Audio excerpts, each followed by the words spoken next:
ito ay rated SPG. Striktong patnubay at gabay ng magulang ang kailangan. Maaaring may masiselang tema, lengguwahe, karahasan, sexual, horror o droga na hindi angkop sa mga bata.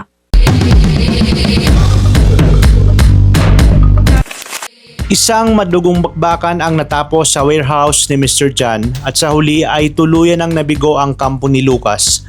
Hindi nila nagawang patahimikin si Mr. Chan dahil naunahan sila ng grupo ni Samantha.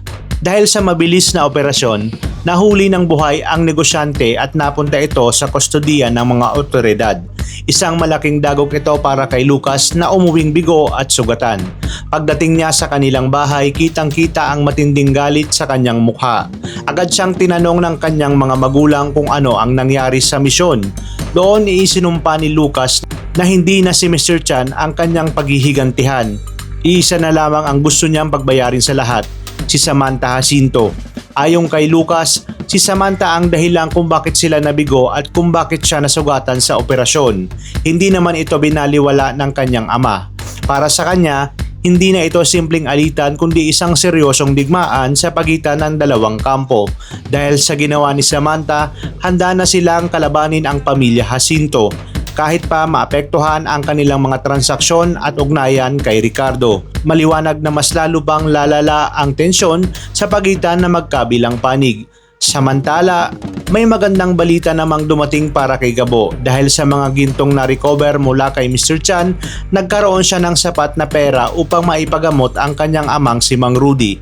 Isa itong malaking hakbang para sa kanyang pamilya, ngunit hindi pa rin nawawala ang pagdududa ng mga tao sa kanyang paligid. Ang mga tauhan ni Papang ay kumbinsidong hindi na ibabalik ni Gabo ang napakaraming gintong kanyang nakuha. Para sa kanila, napakalaking tupso ng kayamanang iyon at imposibleng kusang isusuko ito. Ngunit hindi nila lubos na nakilala ng tunay at pagkatao nitong si Gabo. Kasabay nito, nagduda na rin si Aling Betchay nang makita niyang may pambayad na sila sa pagpapagamot ni Mang Rudy. Sigurado siyang may ginagawang masama si Gabo upang makakuha ng ganoong kalaking pera.